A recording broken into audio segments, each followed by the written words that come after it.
So here I am feeding the tree monitors. That's the Biak female. And while this female looked interested in eating, he said, no, instead, we're gonna bang. So that happened.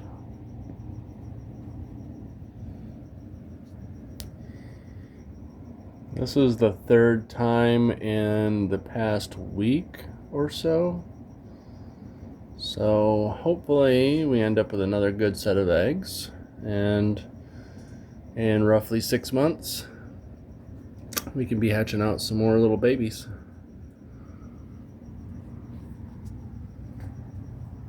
I have the blues together now, although so far he hasn't, well, neither one of them showed interest in breeding yet. Initially he was actually, he's on the right and she's on the left. He was actually kind of freaked out by her at first, but I think he's pretty much spent his life alone. He's like 3 years old, so. But now they seem to be pretty warmed up to each other, and hopefully she'll go into a cycle and he'll take care of business.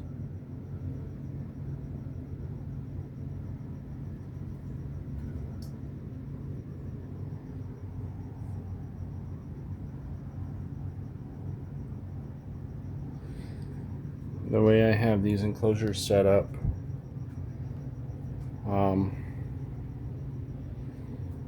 I just have them set up next to each other. You see that? With the porthole. It's basically it's a ventilation hole, and so yeah, they're on both sides, and you can turn it to get ventilation or no ventilation. And if you turn it all the way, you can pull this right out.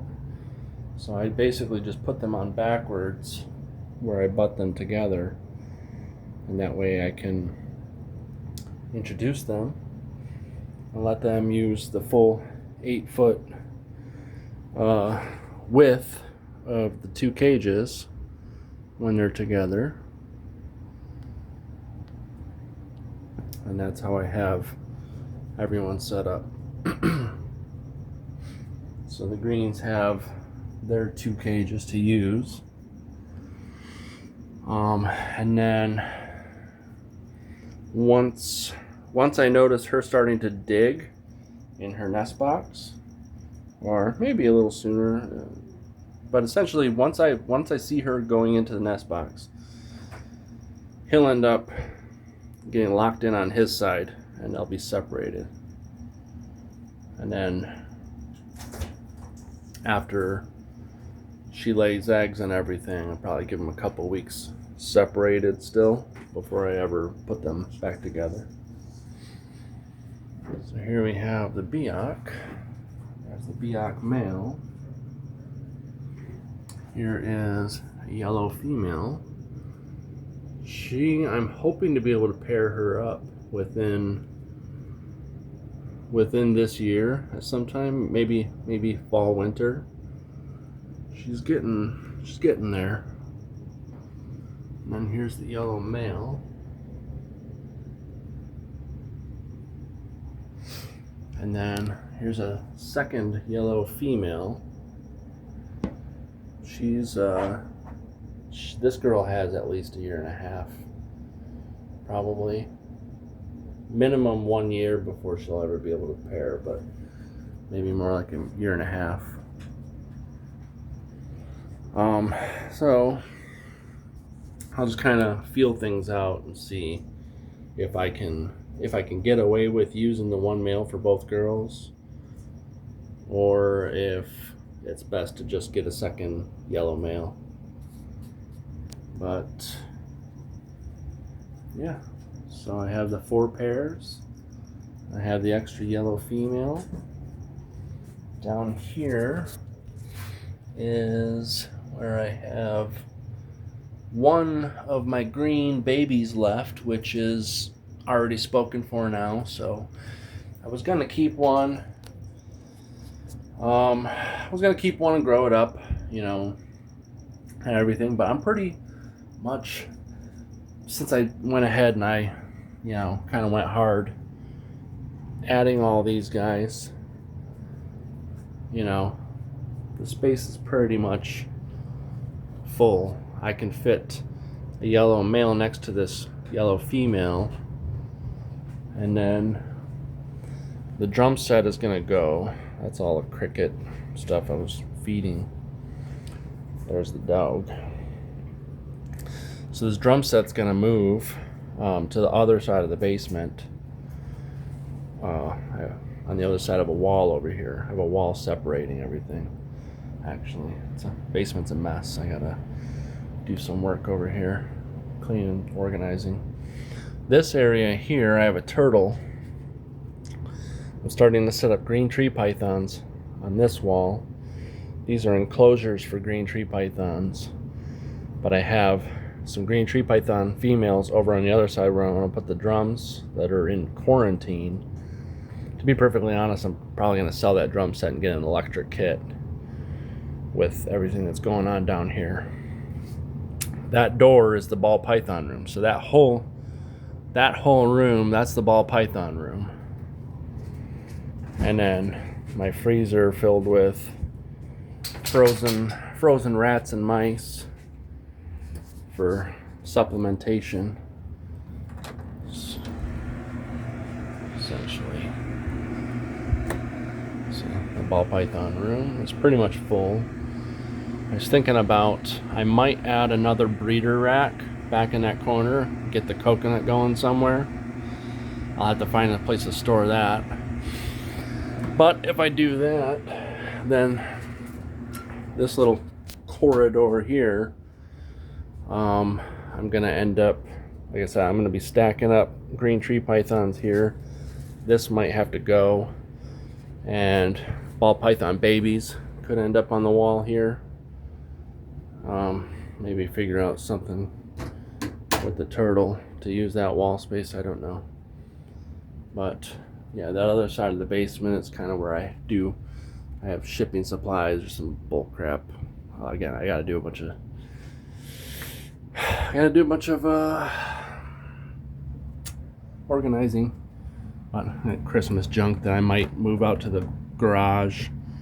I do my shipping. I have a bunch of shipping boxes and all the supplies over there. I got another area over here where I was thinking about, anyways, once I can organize and get things moving and get some stuff to the trash and donate, whatever.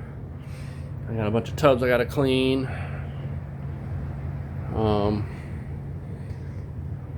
My Lego hobby might have to pack up and move if I eventually. It'll be a little while. I got some time, but you know what I'm saying, if I'm going to expand this in any way, I might not really be able to expand too much, at least not if we stay in this house.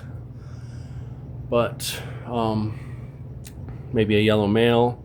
Just thinking about, I can probably fit in another pair here, and then I'm kind of full doing, I can still stack baby cages underneath adults, and maybe in the middle of the room here stack up baby cages. But yeah, that's why, anyways, long story short, that's why I went ahead and let that baby go. I don't think I'm going to be able to really justify growing that animal up right now. I think that I'm pretty much, this is where I'm at, you know what I mean? I'm just going to breed my pairs. Eventually, I might end up letting the Biak pair go, probably. And just focus on the 3 species. They're kind of my least favorite. They're really cool looking. They're definitely smaller than the other ones. I like them, you know what I mean? But like, there's only so much you can do when you're limited on space. So my favorites, it's hard to pick a favorite, but I really like the blue, yellow, and green. So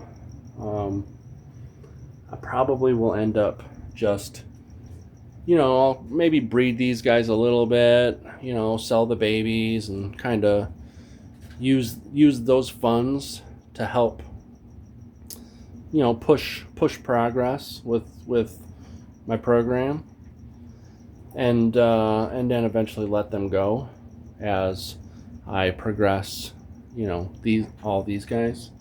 So we'll just kind of take it one step at a time and see where things go. But the yellows, the greens, and the blues are definitely the ones that I really, really enjoy. As far as like, their colors and patterns and stuff. So this guy's looking for food. I haven't got to him yet. I just was feeding and saw these guys out of nowhere just get going, so I figured I'd start up a video. It's too bad I didn't pull out the camera as he was trying to get on her. But anyways, yeah, pretty cool stuff. Hopefully some more greens coming in 6 months. Hopefully those blues get going soon here, and then I'll be attempting to pair the yellows. And we have ball pythons. Eggs are laying and hatching right now. Actually, pretty much my season of egg laying is pretty much just started. So all this mess here, all this white splatter is just calcium powder. These guys, I thaw their rodents when I feed them rodents in water, and then I put calcium powder on it, and then kind of makes it slushy, and they flip it around and thrash it and kind of splatter things everywhere.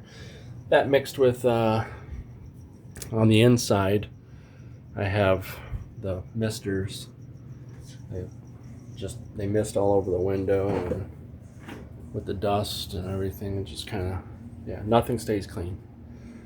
So, but ultimately these guys are definitely a little easier to maintain than ball pythons as far as like, cleaning poop and stuff like that. Like maintaining the cages is really actually easier than, a little less work than ball pythons. Definitely changing the waters way more often though. Change the waters every day to every other day. Where the ball pythons, you can change the water once or twice a week. But otherwise, you only have to change his bedding like probably every couple months. And you could pick out, poops and stuff like that too, and change the bedding a little less frequently than that. But anyways, so feeding off all these crickets. About to get to this bucket, and it's time to order more crickets. So, all right, guys, I am going to sign off there and try to see if I can get more videos out a little more often. It's just things are hectic and busy. I'm still working a job a little bit, and man, things are crazy busy. Anyways, all right, guys.